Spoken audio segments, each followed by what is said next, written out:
യഥാർത്ഥത്തിൽ ഈ ഷാജഹാൻ എന്ന് പറയുന്ന പോലീസ് ഉദ്യോഗസ്ഥൻ ഒരു ഏരിയ സെക്രട്ടറി പെരുമാറുന്നതിനേക്കാളും മോശമായും രാഷ്ട്രീയ പക്ഷപാതത്തോടും കൂടിയാണ് ഈ കേസുകളിലെല്ലാം പെരുമാറിയതെന്നുള്ളപ്പോൾ കുട്ടികളോട് സംസാരിക്കുമ്പോൾ മനസ്സിലാവുക.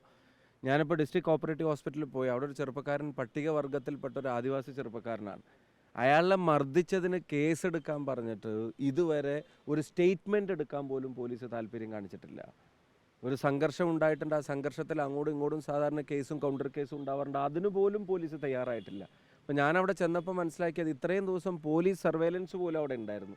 2-3 പോലീസുകാർ അയാളുടെ കട്ടിലും കിടക്കയിലൊക്കെ ഇരിക്കുന്നതിൻ്റെയൊക്കെ ഫോട്ടോ ദൃശ്യങ്ങളൊക്കെ കണ്ട് അവിടെ കിടന്ന് ഉറങ്ങുന്നതിൻ്റെ വരെ കണ്ടു. അപ്പോൾ അതിനിവിടെ പോലീസിനെ പറഞ്ഞയക്കാൻ മനസ്സുള്ളവർക്ക് ആ ഒരു മർദ്ദനമേറ്റതിനെ സംബന്ധിച്ച് ഒരു സ്റ്റേറ്റ്മെൻറ്റ് എടുക്കാൻ പറഞ്ഞാൽ ഈ സെക്കൻഡ് വരെ ഒരു സ്റ്റേറ്റ്മെൻറ്റ് അതിനകത്ത് എടുത്തതായിട്ട് കാണുന്നില്ല. ഇപ്പോൾ ഇവിടെ ജയിലിലുള്ള കുട്ടികളെ കാണുമ്പോൾ തന്നെ അവരെ മർദ്ദിച്ച കേസിലെ പ്രതികളുണ്ട്. ജനുവരിയിലാണ് ആ സംഭവം നടന്നത്. ഇപ്പോൾ ഗണേഷ് ഉൾപ്പെടെയുള്ള KSU ഭാരവാഹികളെ ക്രൂരമായി മർദ്ദിച്ച് 23 ദിവസം അമല ആശുപത്രിയിൽ ചികിത്സയിലായിരുന്നു. അതിനുശേഷം 30 ദിവസത്തോളം ഒരു ആയുർവേദ ട്രീറ്റ്മെൻറ്റിന് കയറേണ്ടി വന്നു.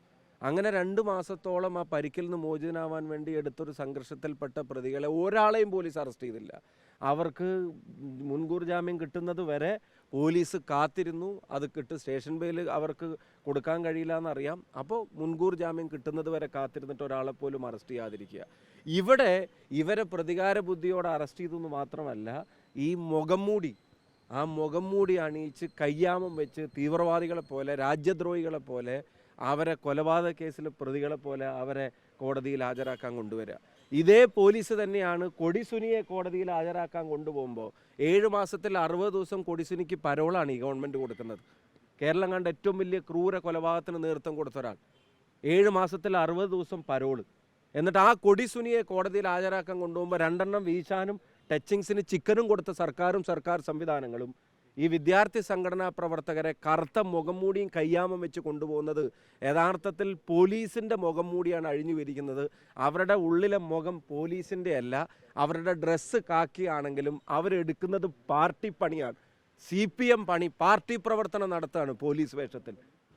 പാർട്ടി ഗുണ്ടകളെ പോലെ പെരുമാറാണ് പോലീസ് വേഷത്തിൽ. സർക്കാരിൻ്റെ ശമ്പളം, ജനങ്ങളുടെ നികുതി പണത്തിൽ നിന്ന് ശമ്പളം കൂർ AKG സെൻറ്ററിലും പാർട്ടി ഓഫീസുകളിലും. സർക്കാർ ശമ്പളത്തിൽ പാർട്ടി പണി എടുക്കുന്നത് അവസാനിപ്പിക്കാൻ കേരളത്തിൻ്റെ ആഭ്യന്തര വകുപ്പ് മന്ത്രി കൂടിയായ മുഖ്യമന്ത്രിക്കും താല്പര്യമില്ല. കാരണം ഈ വകുപ്പിനെ ഗുണ്ടകളാണ് നയിക്കുന്നത്. പുറത്തെ ഗുണ്ടകളും അകത്തെ ഗുണ്ടകളുമാണ് ഈ വകുപ്പിനെ നയിക്കുന്നത്. തീർത്തും ഏകപക്ഷീയമായ, ഒരു തരത്തിലും ജസ്റ്റിഫൈ ചെയ്യാൻ പറ്റാത്ത നടപടിയാണ് പോലീസിൻ്റെ ഭാഗത്തുനിന്നുണ്ടായത്. ആ മുഖം മൂടി അണിയിച്ചവനെ, കയ്യാമം വെച്ചവനെ, അവരെയൊന്നും സർക്കാർ ശമ്പളം പറ്റാൻ അർഹരല്ല. കഴിഞ്ഞ ദിവസം ഇപ്പം ഞാൻ നേരെ പോകുന്നത് സുജിത്തിൻ്റെ അടുത്തേക്കാണ്. ആ ചെറുപ്പക്കാരനെ ക്രൂരമായി മർദ്ദിച്ച കാര്യങ്ങൾ അതും ചോദിച്ചു. അതിനെ സംബന്ധിച്ചൊരു വിവരാവകാശ പ്രകാരം ഒരു വീഡിയോ ദൃശ്യം പോലും പോലീസ് കൊടുക്കാൻ തയ്യാറല്ല. കോടതി ഇടപെട്ടാൽ പോലും ഇവിടെ വിവരാവകാശം നടപ്പിലാവുകയുള്ളൂ. അപ്പോൾ ഈ കുട്ടികളെ മെഡിക്കൽ കോളേജിൻ്റെ മുമ്പിൽ വെച്ച് മർദ്ദിച്ചു. അതിൻ്റെ മെഡിക്കൽ കോളേജിലേക്ക് അവിടുത്തെ ചേലക്കര ആശുപത്രി കൊണ്ടുപോയപ്പോൾ ഇവിടെ എടുക്കാൻ പറ്റില്ല എന്നറിഞ്ഞവർ മെഡിക്കൽ കോളേജിലേക്ക് കൊണ്ടുപോയി. മെഡിക്കൽ കോളേജിൻ്റെ മുമ്പിൽ വെച്ച് മർദ്ദിച്ചു. അതിൻ്റെ CCTV ദൃശ്യങ്ങൾ ചോദിച്ചിട്ട് അത് ഇതുവരെ കൊടുത്തിട്ടില്ല. അപ്പോൾ ഇവിടെ വിവരാവകാശം ഉൾപ്പെടെയുള്ളത് CPMൻ്റെ അടിമപ്പണി എടുക്കുന്നവർക്ക് മാത്രം കിട്ടുന്നൊരു സംവിധാനമാക്കി മാറ്റിയിരിക്കുക. അതിനെ വരെ അട്ടിമറിച്ചിരിക്കുകയാണ്. ഈ ക്രൂരതക്കെല്ലാം നേതൃത്വം നൽകുന്ന ആഭ്യന്തര വകുപ്പാണ്. ഒരു പ്രതികരണമില്ല, ശക്തമായ നടപടിയില്ല. ആവർത്തിക്കപ്പെടാൻ പാടില്ല എന്ന് തലപ്പത്തിരിക്കുന്ന ആളുകൾ പറയുന്നില്ല. ആവർത്തിച്ചാൽ മാതൃകാപരമായ നടപടി ഉണ്ടാവുമെന്ന് പറയുന്നോ ഇല്ല, നടപടി എടുക്കുന്നോ ഇല്ല. അപ്പോൾ അതുകൊണ്ട് ഇത് പൊളിറ്റിക്സ് ആണ്. തീർത്തും പൊളിറ്റിക്കലായിട്ടുള്ളൊരു മോട്ടീവാണ് പോലീസിനുള്ളത്.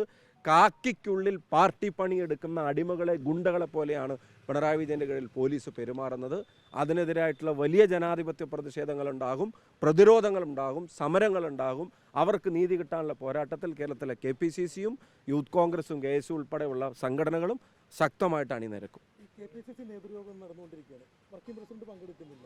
ഇന്ന് KPSTA ജാഥ കാസർഗോഡ് നിന്ന് ആരംഭിക്കുകയാണ്.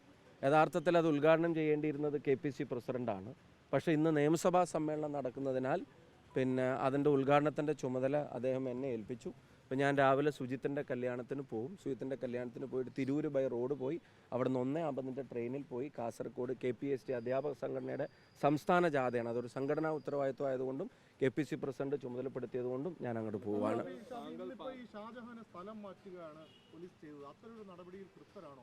ഷാജഹാനെ ജോലിയിൽ നിന്ന് പിരിച്ചുവിടുകയാണ് വേണ്ടത്, സ്ഥലം മാറ്റുകയല്ല. ഷാജഹാനെ പിരിച്ചുവിടുകയാണ് വേണ്ടത്.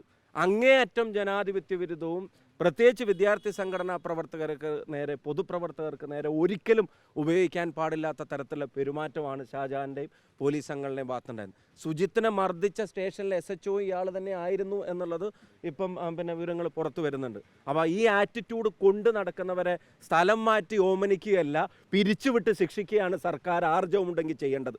ഈ പ്രവർത്തനങ്ങൾക്ക് മുഖ്യമന്ത്രി, ആഭ്യന്തരമന്ത്രി കൂടിയായ മുഖ്യമന്ത്രിയുടെ പിന്തുണ ഇല്ലെങ്കിൽ, CPMൻ്റെ പൊളിറ്റിക്കൽ ഡയറക്ഷൻസ് അനുസരിച്ചിട്ടല്ല ഈ കാര്യങ്ങൾ ചെയ്തിട്ടുള്ളത് എന്ന് പറയാൻ അവർക്ക് പറ്റുമെങ്കിൽ അയാളെ പിരിച്ചുവിടുകയാണ് വേണ്ടത്, അല്ലാതെ സ്ഥലം മാറ്റി ഓമനിക്കുകയല്ല വേണ്ടത്.